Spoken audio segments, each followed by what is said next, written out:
पाठ 4 सावले सपनों की याद।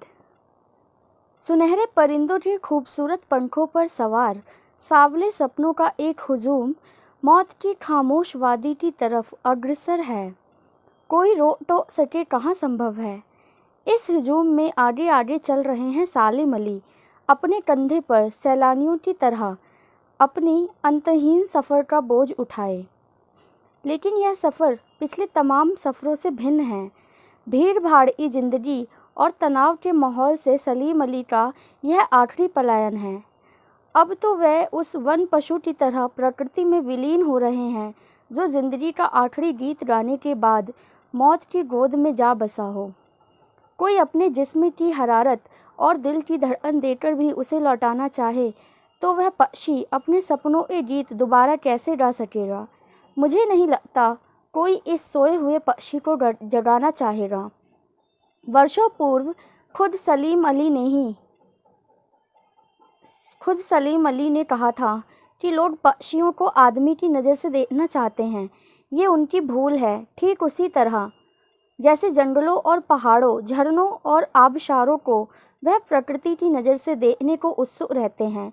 भला कोई आदमी अपने कानों से पक्षियों की आवाज़ का मधुर संगीत सुनकर अपने भीतर रोमांच का सोता फूटता महसूस कर सकता है?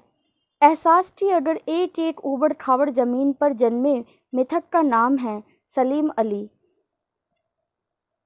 पता नहीं इतिहास में जब कृष्ण ने वृंदावन में रास लीला रची थी और शोक गोपियों को अपनी शरारतों का निशाना बनाया था, कब माखन भरे भांडे फोड़े थे और दूध छाली से अपने मुंह भरे थे, कब वाटिका में छोटे छोटे किंतु घने पेड़ों की छांव में विश्राम किया था, कब दिल की धड़कनों को एकदम से तेज करने वाले अंदाज में बंसी बजाई थी, और पता नहीं कब वृंदावन पूरी दुनिया में संगीतमय हो गई थी।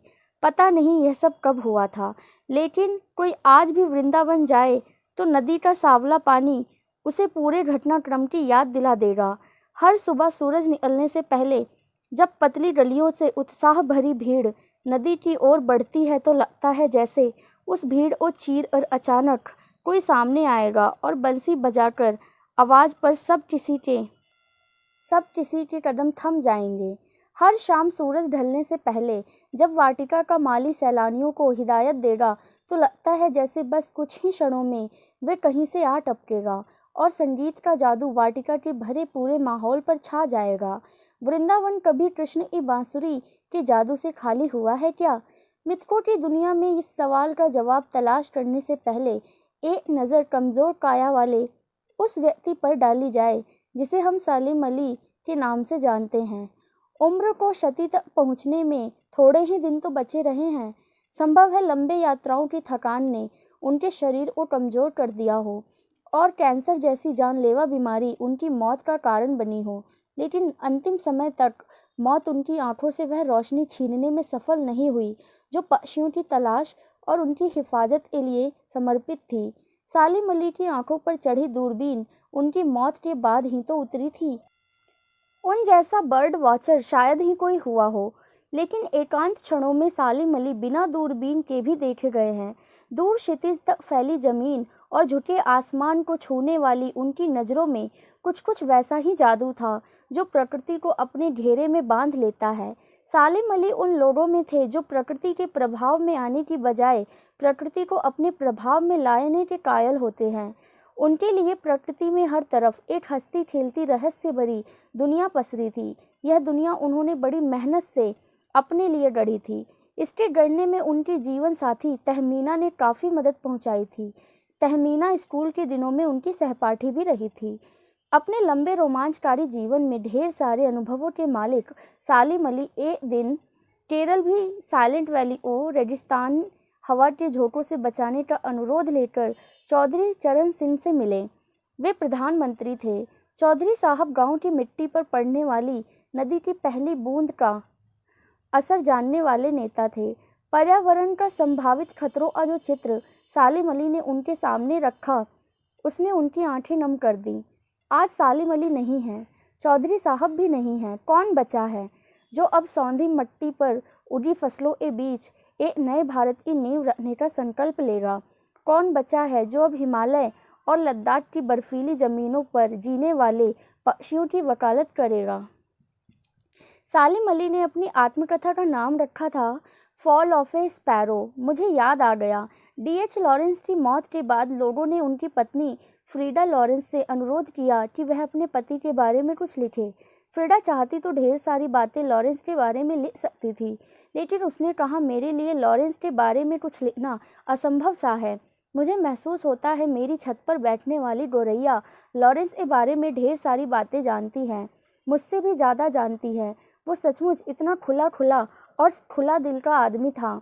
मुमकिन है लॉरेंस मेरी रंगों में, मेरी हड्डियों में समाया हो, लेकिन मेरे लिए कितना कठिन है उसके बारे में अपने अनुभवों को शब्दों पर जमा करना। मुझे यकीन है कि मेरी छत पर बैठी गोरैया उसके बारे में, हम दोनों ही के बारे में मुझसे ज़्यादा जानकारी रखती है। जटिल प्राणियों के लिए सालिम अली हमेशा एक पहेली बने रहेंगे। बचपन के दिनों में उनकी एयरगन से घायल होकर गिरने वाली नीलकंठ की वह गोरैया सारी जिंदगी उन्हें खोज के नए नए रास्तों की तरफ ले जाती रही। जिंदगी की ऊंचाइयों में उनका विश्वास एक क्षण के लिए भी डिगा नहीं। वह लॉरेंस की तरह नैसर्गिक जिंदगी का प्रतिरूप बन गए थे। सालिम अली प्रकृति की दुनिया में टापू बनने की बजाय अथाह सागर बनकर उभरे थे, जो उनके लोग भ्रमणशील स्वभाव और उनकी यायावरी से परिचित थे। उन्हें महसूस होता है कि वो आज भी पक्षी के सुराग में ही निकले हैं और बस अभी गले में लंबी दूरबीन लटकाए अपने खोजपूर्ण नतीजों के साथ लौट आएंगे। जब तक वे नहीं लौटते, क्या उन्हें गया हुआ मान लिया जाए? मेरी आंखें नम हैं। सालिम अली, तुम लौटोगे ना? प्रश्न उत्तर। पहला प्रश्न, किस घटना ने सालिम अली के जीवन की दिशा को बदल दिया और उन्हें पक्षी प्रेमी बना दिया? उत्तर, एक बार बचपन में सालिम अली की एयरगन से एक गोरैया घायल होकर गिर पड़ी। इस घटना ने सालिम अली के जीवन की दिशा को बदल दिया। वे गोरैया की देखभाल, सुरक्षा और खोजबीन में जुट गए। उसके बाद उनकी रुचि पूरे पक्षी संसार की ओर मुड़ गई और वे पक्षी प्रेमी बन गए। प्रश्न 2, सालिम अली ने पूर्व प्रधानमंत्री के सामने पर्यावरण से संबंधित किन संभावित खतरों का चित्र खींचा होगा कि जिससे उनकी आंखें नम हो गई थी? उत्तर, सालिम अली ने पूर्व प्रधानमंत्री चौधरी चरण सिंह के सामने रेगिस्तानी हवा के गर्म झोंकों और उसके दुष्प्रभावों का उल्लेख किया। यदि इस हवा से केरल की साइलेंट वैली को ना बचाया गया तो उसके नष्ट होने का खतरा उत्पन्न हो जाएगा। प्रकृति के प्रति ऐसा प्रेम और चिंता देखकर उनकी आंखें नम हो गई। प्रश्न 3, लॉरेंस की पत्नी फ्रीडा ने ऐसा क्यों कहा होगा कि मेरी छत पर बैठने वाली गोरैया लॉरेंस के बारे में ढेर सारी बातें जानती है? उत्तर, लॉरेंस की पत्नी फ्रीडा जानती थी कि लॉरेंस और गोरैया से बहुत प्रेम था। वे अपना काफ़ी समय गोरैया के साथ बिताते थे। गोरैया भी उनके साथ अतरंग साथी जैसा व्यवहार करती थी। उनके इसी पक्षी प्रेमी को उद्घाटित करने के लिए उन्होंने यह वाक्य कहा। प्रश्न 4, आशय स्पष्ट करो। पहला, वो लॉरेंस की तरह नैसर्गिक जिंदगी का प्रतिरूप बन गए। इसका आशय है कि लॉरेंस बनावट से दूर रहकर प्राकृतिक जीवन जीते थे। वे प्रकृति से प्रेम करते हुए उसकी रक्षा के लिए चिंतित रहते थे। इसी तरह सालिम अली ने भी प्रकृति की सुरक्षा देखभाल के लिए प्रयास करते हुए सीधा एवं सरल जीवन जीते थे। ख, कोई अपने जिस्म की हरारत और दिल की धड़कन देकर भी उसे लौटाना चाहे तो वह पक्षी अपने सपनों के गीत दोबारा कैसे गा सकेगा? आशय स्पष्ट। मृत्यु ऐसा सत्य है जिसके प्रभाव स्वरूप मनुष्य सांसारिकता से दूर होकर चिर निद्रा और विश्राम प्राप्त कर लेता है। उसका हंसना, गाना, चलना फिरना सब बंद हो जाता है। मौत की गोद में विश्राम कर रहे सालिम अली की भी यही स्थिति थी। अब उन्हें किसी भी तरह से पहले जैसी अवस्था में नहीं लाया जा सकता। ग, सालिम अली प्रकृति की दुनिया में एक टापू बनने की बजाय अथाह सागर बनकर उभरे थे। इसका आशय स्पष्ट होगा। टापू समुद्र में उभरा हुआ छोटा सा एक भूभाग होता है, जबकि सागर अत्यंत विशाल और विस्तृत होता है। सालिम अली भी प्रकृति और पक्षियों के बारे में थोड़ी सी जानकारी से संतुष्ट होने वाले नहीं थे। वे इनके बारे में असीमित ज्ञान प्राप्त करके अथाह सागर बन जाना चाहते थे। प्रश्न 5, इस पाठ के आधार पर लेखक की भाषा शैली की 4 विशेषताएं बताइए। उत्तर, सांवले सपनों की याद नामक जो पाठ है, इसकी भाषा शैली संबंधित विशेषताएं निम्नलिखित है। पहली, मिश्रित शब्दावली का प्रयोग, यानी कि इन्होंने जो है ना मिक्स यूज़ किया है। इन्होंने जो भी वर्ड यूज़ किए, हिंदी के, उर्दू के, सारे ही इन्होंने किए हैं। देखो जैसे उत्तर में भी लिखा है, इस पाठ में उर्दू, तद्भव और संस्कृत शब्दों का सम्मिश्रण है, और फिर नीचे शब्द भी दिए हुए हैं। दूसरा कि जटिल वाक्यों का प्रयोग, इन्होंने जटिल वाक्यों का भी प्रयोग किया है। जैसे जाबिर हुसैन की वाक्य रचना बंकिम और जटिल है, वे सरल सीधे वाक्यों का प्रयोग नहीं करते। तीसरा, अलंकारों का प्रयोग किया है इन्होंने, उपमा, रूपक और उनके प्रिय अलंकार हैं, ठीक है, जैसे नीचे दिए हुए हैं उदाहरण। अब तो वे उस वन पक्षी की तरह प्रकृति में विलीन हो रहे हैं, यहाँ पे उपमा अलंकार है। चौथी बात जो है विशेषता, वो है भाव अनुरूप भाषा, यानी भावों को स्पष्ट करने वाली भाषा का उन्होंने प्रयोग किया है। प्रश्न 6, इस पाठ में लेखक ने सलीम अली के व्यक्तित्व का जो चित्र खींचा है, उसे अपने शब्दों में लिखिए।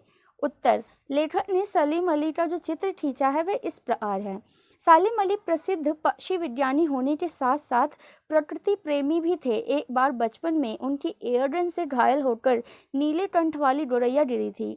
उसकी हिफाजत और उससे संबंधित जानकारी पाने के लिए उन्होंने जो प्रयास किया, उससे पक्षियों के बारे में उठी जिज्ञासा ने उन्हें पक्षी प्रेमी बना दिया। वे दूर दराज घूम घूम कर पक्षियों के बारे में जानकारी एकत्र कर रहे हैं और उनकी सुरक्षा के लिए चिंतित रहे। वे केरल की साइलेंट वैली और रेगिस्तानी हवा के झोंकों से बचाने के लिए तत्कालीन प्रधानमंत्री चौधरी चरण सिंह से भी मिले। वे प्रकृति की दुनिया के अथाह सागर बन गए। प्रश्न 7, सांवले सपनों की याद शीर्षक की सार्थकता स्पष्ट कीजिए। मतलब इस पाठ का नाम सांवले सपनों की ही याद क्यों रखा गया है? उत्तर, सांवले सपनों की याद ये एक रहस्यात्मक शीर्षक है।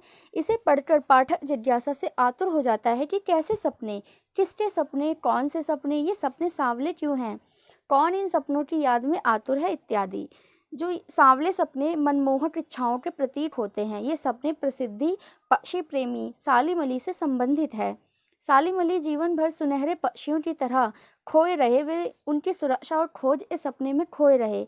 ये सपने हर किसी को नहीं आते, हर कोई पक्षी प्रेमी में इतना नहीं डूब सकता। इसलिए आज जब सलीम अली नहीं रहे तो लेखक को उनके सांवले सपनों की याद आती है, जो सलीम अली की आंखों में बसते थे। यह शीर्षक सार्थक तो है, किंतु गहरा रहस्यात्मक भी है। चंदन की तरह घिस घिस कर इसके अर्थ तथा प्रभाव तक पहुंचा जा सकता है।